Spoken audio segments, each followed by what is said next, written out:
Two Indian crew aboard ship with deadly hantavirus outbreak. The last passengers to be evacuated from the hantavirus-struck cruise ship have arrived.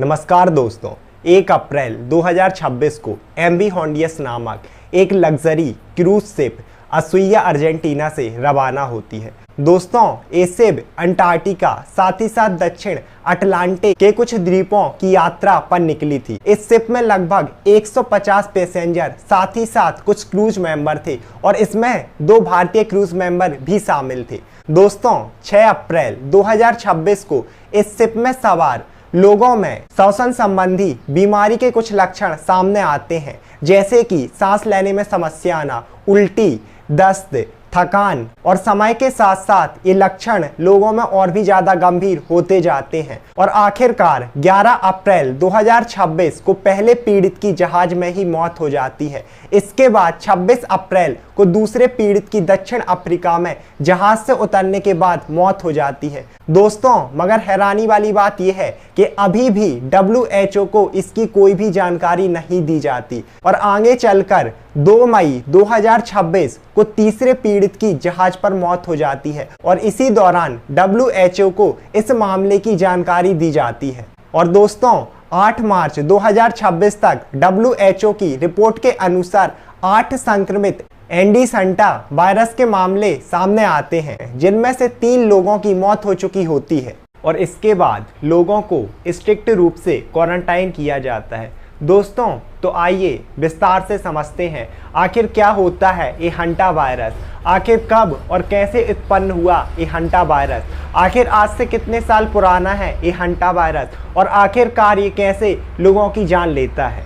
दोस्तों, hanta virus आज से लगभग 50 साल से भी ज़्यादा पुराना है। इसके प्रारंभिक मामले 1950 और 1953 के दौरान संयुक्त राष्ट्र सैनिकों के बीच सामने आए थे, जहां लगभग 3000 से ज़्यादा सैनिक बीमार पड़ गए। दोस्तों, हंटा वायरस रोडेंट्स यानी कि कृंतकों जैसे कि गिलहरी, चूहा, छुछुंदर से उत्पन्न हुआ है और ये रोडेंट से ही हंटा वायरस के नेचुरल होस्ट होते हैं। दोस्तों, इसे पहली बार 1970 के दशक में हेंटान नदी के पास पृथक या फिर आइसोलेट किया गया था, जिसके कारण इसे हेंटा वायरस नाम मिला। दोस्तों, आगे बढ़ते हैं और अब हम बात करते हैं पैथोजेनेसिस ऑफ हेंटा वायरस की, कि जब ये हेंटा वायरस एक स्वस्थ मनुष्य के शरीर में आता है तो कैसे उसकी जान लेता है। दोस्तों, सबसे पहले हंटा वायरस वायु यानी एयर के माध्यम से मनुष्य के नोज साथ ही साथ माउथ के थ्रू एक स्वस्थ मनुष्य के शरीर में प्रवेश करता है और बॉडी में एंट्री लेने के बाद सबसे पहले ये पेशेंट की ब्लड स्ट्रीम यानी कि रक्त में एंट्री लेता है और रक्त में एंट्री लेने के बाद एक स्वस्थ मनुष्य के पूरे शरीर में फैलता जाता है। दोस्तों, सबसे पहले ये हंटा वायरस बेसल में उपस्थित एंडोथेलियल सेल साथ ही साथ ब्लड में मौजूद लिम्फोसाइट मैक्रोफेजेस को अफेक्ट करता है और ये एंडोथेलियल सेल को इतना ज़्यादा अफेक्ट कर देता है कि वहाँ से ब्लीडिंग कॉज करता है। दोस्तों, सबसे ज़्यादा ये डैमेज लंग्स में साथ ही साथ किडनी में देखा जाता है। दोस्तों, हंटा वायरस के प्रारंभिक लक्षण कुछ फ्लू के जैसे होते हैं, जैसे कि बुखार आना, मसल पेन होना, बॉडी पेन होना, लेकिन समय के साथ साथ ये हंटा वायरस बहुत ही ज़्यादा घातक होता जाता है। जैसे कि हमने बात की थी कि एंडोथेलियल सेल को डैमेज करता है और ब्लीडिंग कॉज कराता है और ब्लीडिंग करा के इन लंग्स में ब्लड का एक्यूमुलेशन कॉज कराता है, जिसे एडिमा, पल्मोनरी एडिमा कहा जाता है। और अगर ये कंटिन्यू रहा तो ये रेस्पिरेटरी फेलियर मींस पूरा रेस्पिरेटरी सिस्टम का फंक्शन बंद कर सकता है। इस चीज को specifically hanta virus pulmonary syndrome भी कहा जाता है। इसके साथ साथ जैसे हमने देखा कि हंटा वायरस किडनी में सीवियर इन्फेक्शन कॉज करता है और रीनल फेलियर भी कॉज कर सकता है। इसके साथ साथ क्योंकि ये ब्लड वेसल को डैमेज कर रहा है, वहां पर हैमरेज होगा और हैमरेजिक फीवर, साथ ही साथ हैमरेजिक शॉक, क्योंकि ब्लड का लॉस हुआ है, इसके वजह से पेशेंट में शॉक, अगर हम आसान भाषा में कहें तो हार्ट अटैक देखने मिल सकता है और इन्हीं कारण ये पेशेंट की इमीडिएट डेथ कॉज करता है और इसका फर्टिलिटी रेट भी बहुत हाई है। अभी ये जो 3 डेथ हुई इनमें इसका फर्टिलिटी रेट लगभग 37 से 40% का रहा है। आगे बढ़ते हैं और समझते हैं हंटा वायरस के मोड ऑफ स्प्रेड को, मीन्स मोड ऑफ ट्रांसमिशन, कि आखिर कैसे हंटा वायरस लोगों में फैलता है। दोस्तों जैसे कि हमने देखा था कि जो हंटा वायरस है वो रोडेंट्स यानी कि कृंतकों से उत्पन्न होता है, जैसे कि गिलहरी, छुछुंदर, इसके साथ साथ चूहे, और यही जो है इसके नेचुरल होस्ट होते हैं। साथ ही साथ ये चूहे और छुछुंदर जो मल और मूत्र उत्सर्जित करते हैं, साथ ही साथ इनकी सलाइवा, इन सभी में हंटा वायरस पाया जाता है। दोस्तों जो पहला मोड रहेगा वो रहेगा एयरबॉर्न, यानी कि यदि कोई इंसान सफाई के दौरान इन रोडेंट्स के मलमूत्र के पार्टिकल्स को एयर के साथ इनहेल करता है तो ये जो पार्टिकल्स हैं और हंटा वायरस वो स्वस्थ मनुष्य के शरीर के अंदर ट्रांसमिट हो जाता है और उसे इन्फेक्ट कर सकता है। दोस्तों जो दूसरा मोड है दैट इज फूडबॉर्न, यानी कि भोजन या फिर जल जनित। दोस्तों यदि कोई मनुष्य ऐसा भोजन ग्रहण करता है या फिर ऐसा पानी ग्रहण करता है जिसमें या तो इन रोडेंट्स के मलमूत्र के कुछ पार्टिकल्स होते हैं या फिर इन्फेक्टेड हंटा वायरस होता है, तो ये जो वायरस है उस हेल्दी पर्सन को इन्फेक्ट कर सकता है। जो तीसरा मोड रहेगा दैट इज डायरेक्ट कांटेक्ट। दोस्तों अगर कोई मनुष्य सफाई के दौरान डायरेक्ट ही अपने हाथों से इन रोडेंट्स के मलमूत्र को साफ करता है और उसके बाद अपने हाथ प्रॉपर वॉश नहीं करता और उन्हीं हाथों से या तो अपने आई या तो अपने माउथ या फिर अगर फेस को टच करता है और इस तरीके से ये जो वायरस के पार्टिकल्स हैं वो पर्सन की नोज के थ्रू, माउथ के थ्रू और आई के थ्रू उस हेल्दी पर्सन की बॉडी में अंदर जाते हैं और उस पर्सन को इन्फेक्ट कर सकते हैं। दोस्तों चौथा मोड है एनिमल बाइट या फिर रोडेंट्स बाइट। अगर ये रोडेंट्स यानी कि चूहा, छुछुंदर और गिलहरी किसी एक पर्सन को काटते हैं तो इस तरीके से भी उनकी सलाइवा के थ्रू ये जो वायरस है वो हेल्दी पर्सन में जा सकता है, ट्रांसमिट हो सकता है और इसे इन्फेक्ट कर सकता है। हालांकि ये काफी रेयर होता है। इसके अलावा एक और मोड है ह्यूमन टू ह्यूमन ट्रांसमिशन, जो कि एक्सट्रीमली रेयर होता है और इसमें हंटा वायरस एक अनहेल्दी पर्सन से दूसरे हेल्दी पर्सन में जाता है और इसके भी कुछ रेयर केस देखे गए हैं। आगे बढ़ते हैं और अब हम बात करते हैं डायग्नोसिस ऑफ हंटा वायरस की, कि हम कैसे पता कर सकते हैं कि किसी भी एक पर्सन में हंटा वायरस है या फिर कोई और इन्फेक्शन मौजूद है। दोस्तों इसके लिए बहुत सारे टेस्ट होते हैं। हम पहला टेस्ट हमेशा यूज करते हैं फिजिकल एग्जामिनेशन। इस टेस्ट में हम पेशेंट की बॉडी में फिजिकल साइन और सिम्टम्स देखते हैं और अगर वो साइन और सिम्टम्स हंटा वायरस से रिलेटेड होते हैं तो ये हमें एक आइडिया देता है कि हाँ इस पर्सन में हंटा इन्फेक्शन हो सकता है। मगर दोस्तों एक बात का विशेष ध्यान रखें, कभी भी फिजिकल साइन और सिम्टम्स देखकर सामने वाले को ये ना कहें कि आप में हंटा वायरस है, क्योंकि बेचारा हंटा वायरस से मरे या ना मरे लेकिन हार्ट अटैक से जरूर निपट जाएगा। खत्म, बाय बाय, टाटा।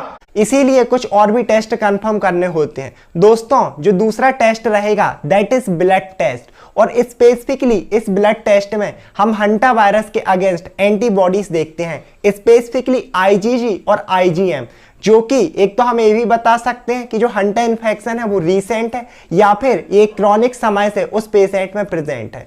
दोस्तों इसके अलावा एक और टेस्ट और बहुत ही अच्छा और रिलायबल टेस्ट होता है जिसे हम बोलते हैं RT-PCR, means reverse transcription polymerase chain reaction. दोस्तों इस टेस्ट में हम ब्लड या फिर पेशेंट की बॉडी के टिश्यू मींस स्किन का टुकड़ा हो गया, उसकी हेल्प से पेशेंट की बॉडी में हम वायरल आरएनए को डिटेक्ट कर सकते हैं और ये जो टेस्ट है बहुत ही ज्यादा रिलायबल होते हैं। अब आप पूछोगे कि भैया अगर हमने किसी भी पर्सन में इसको डायग्नोस किया तो इसके लिए ट्रीटमेंट क्या है? तो दोस्तों बहुत ही दुख के साथ कहना पड़ रहा है लेकिन अभी तक हंटा वायरस का एक स्पेसिफिक ट्रीटमेंट या फिर मेडिसिन नहीं है जो कि इसे किल कर सके। बस हमारे पास कुछ सपोर्टिव ट्रीटमेंट या फिर मैनेजमेंट है। जैसे कि हमने देखा था कि हंटा वायरस अपनी एंड स्टेज में पेशेंट के लंग्स में सीवियर एडिमा कॉज करता है, एक्यूमुलेशन ऑफ ब्लड, जिसके कारण रेस्पिरेशन में दिक्कत होती है और कहीं ना कहीं रेस्पिरेटरी फेलियर। इसीलिए अगर हम मैनेजमेंट की बात करें तो सबसे पहली चीज कि हमें पेशेंट को इमीडिएट आईसीयू में भेजना होता है।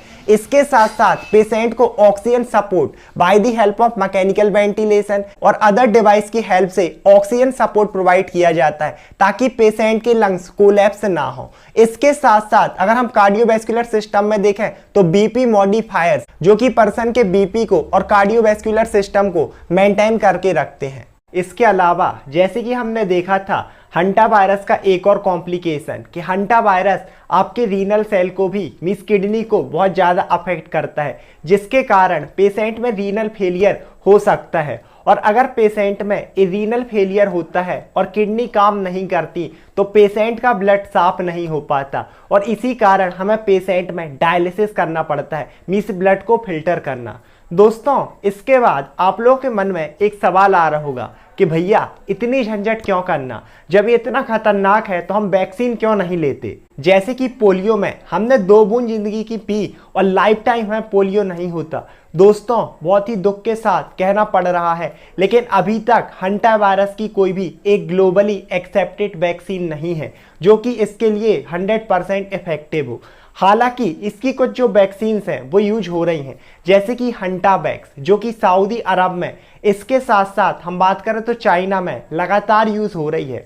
और ये हंटा वायरस से होने वाले हेमरेजिक फीवर, हमने बात की थी ना कि हंटा वायरस ब्लड वेसल्स की सेल को, एंडोथेलियल सेल को डैमेज करता है, जिसकी वजह से पेशेंट में ब्लीडिंग होगी और उसी के कारण उसमें फीवर आता है। इसे हम हेमरेजिक फीवर कहते हैं। इसकी ये जो वैक्सीन है हंटावैक्स, इस हेमरेजिक फीवर को तो प्रिवेंट कर सकती हैं, लेकिन 100% इसे जो प्रिवेंट कर सके ऐसी कोई भी वैक्सीन नहीं है।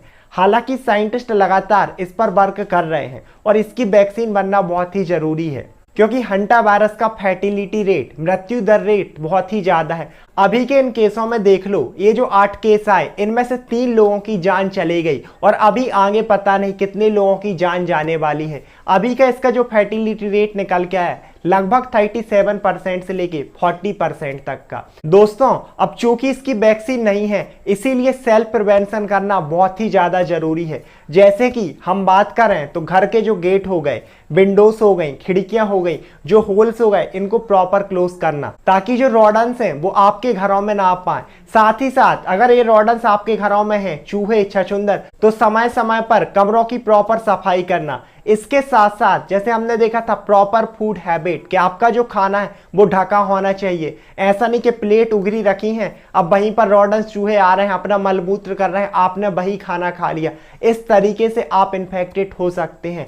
इसके साथ साथ जब आप कमरों की सफाई कर रहे हैं तो बहुत ही सिंपल है कि उसमें आप जो छछूंदर है, जो चूहा है, जो रॉडन्स है, उसका मलमूत्र भी साफ करेंगे। तो प्रॉपर हाथ धोना बहुत जरूरी है। अगर आपने हाथ नहीं धोया और सीधे से मुंह में लगा लिया, आंख में लगा लिया, फेस में लगा लिया, तब कहीं ना कहीं ये जो मलमूत्र है और हंटा वायरस आपके माउथ के थ्रू, नोज के थ्रू और आई के थ्रू आपकी बॉडी में जाएगा और आपको इन्फेक्ट कर देगा।